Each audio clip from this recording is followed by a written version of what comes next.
అమెరికాలో ఫెడరల్ వ్యయ బిల్లుకు కాంగ్రెస్ ఆమోదం లభించిన వేళ డొనాల్డ్ ట్రంప్ సర్కారు కార్యకలాపాలు ఈ ఏడాదిలో మూడోసారి మూతపడ్డాయి.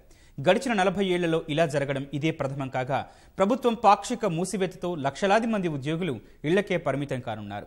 ఈ పరిస్థితిపై డెమోక్రాట్లను నిందించిన అగ్రరాజ్య అధ్యక్షుడు ట్రంప్ త్వరలోనే సాధారణ స్థితి నెలకొంటుందని ఆశాభావం వ్యక్తం చేశారు.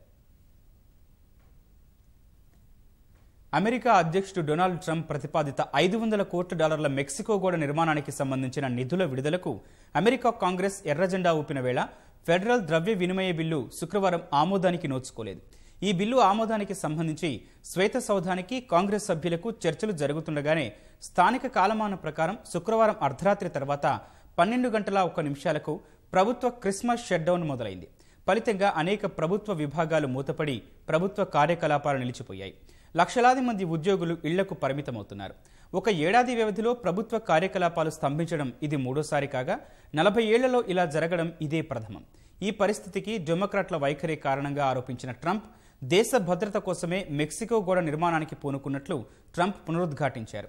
ఈ పాక్షిక మూసివేత ఎక్కువ కాలం ఉండబోదని ఆశాభావం వ్యక్తం చేశారు. నేడు మరోసారి కాంగ్రెస్ సమావేశం కానుంది.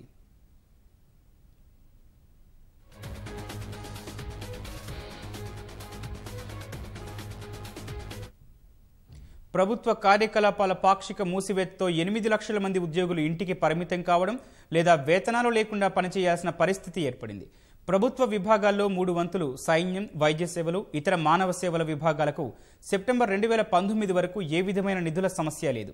మిగిలిన 25% మంది ఉద్యోగులకు సంబంధించి విభాగాలకు ఖజానా నుంచి నిధులు నిలిచిపోనున్నాయి. నాసా ఉద్యోగులను ఇంటికి పంపిస్తున్నారు.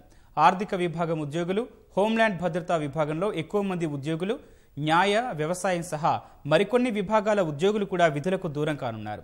జాతీయ పార్కులు మూతపడకపోతున్నప్పటికీ ఉద్యోగులు మాత్రం విధుల్లో ఉండరు. అయితే అత్యవసర భద్రతకు సంబంధించిన విభాగాలు మాత్రం పనిచేస్తాయి. దశాబ్దంలోనే అత్యంత ఘోరమైన నష్టాలతో వాల్ స్ట్రీట్ ముగిసింది. పరిస్థితిని చక్కదిద్దేందుకు డెమోక్రాట్, రిపబ్లికన్ కాంగ్రెస్ నేతలు ముమ్మర చర్చలు జరుపుతున్నారు. ఈ చర్చల నేపథ్యంలో అధ్యక్షుడు డొనాల్డ్ ట్రంప్ క్రిస్మస్ను పురస్కరించుకుని ఫ్లోరిడా వెళ్లాల్సిన పర్యటనను కూడా వాయిదా వేసుకున్నారు.